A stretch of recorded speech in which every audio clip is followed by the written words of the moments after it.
राजकीय पक्षांच्या नादी लागून माथी भडकवू नका, आमची डोकी भडकली तर केवढं होईल असं म्हणत मनसे अध्यक्ष राज ठाकरेंनी जैन धर्मियांना तंबी देत सल्ला दिलाय. मुंबईत अनेक वेळा मराठी विरुद्ध जैन वाद सुरू असलेला पाहायला मिळतो. त्यामुळे आज जैन समाजाच्या मुख्य पदाधिकाऱ्यांनी आणि शिष्टमंडळाने राज ठाकरेंची शिवतीर्थ निवासस्थानी भेट घेतली. यावेळी राज ठाकरेंनी त्यांना सल्ला देत खडे बोल सुनावले. सोसायटीमध्ये मारण्यात आलेल्या पांढऱ्या पट्टीवरूनही राज ठाकरेंनी भाष्य केलं.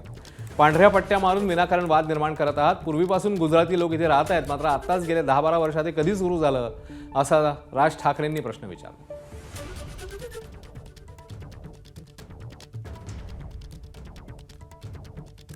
तुम्ही राजकीय पक्षांच्या नादी लागून आमच्यावरती येऊ नका. कळलं का? तुमचा वापर केला जातोय, तुमची लोक भडकवली जात आहेत आणि तुमची लोक भडकतील ती एवढी भडकतील. बरं का? आमची लोक भडकतील पण केवढी भडकतील. तुमच्याकडे तुमच्या काय तुमच्या सोसायटीमध्ये कोणी येणार असतील तुमचे, तुम्ही गारमेंट टाका, येऊन गेले की काढून टाका. तुम्ही मराठीत बोलली आहे की राजनेत्याच्या लोकांच्या नांदामध्ये लागू नका. तो जैन समाज ह्या राजनीतीच्या लोकांमध्ये नांदात लागत नाही. पण काही लोक आहेत लालबागमध्ये मुंबईमध्ये, ते जैन नेत्यांच्या नांदात लागून काही असे लोक सुद्धा आहेत.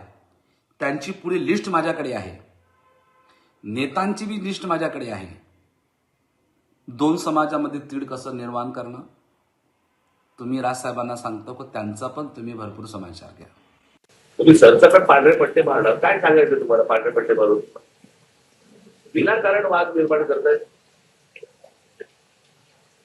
इतकी वर्ष आम्ही इथे राहतो, इथे इतकी गुजराती लोक राहायची, पूर्वीपासून राहायची. कधी भांडण नाही, वाद नाही, काही नाही, काही नाही, काही नाही. ते आताच जर सुरू झालं गेल्या 10-12 वर्षात. कापड टाका पांढरं,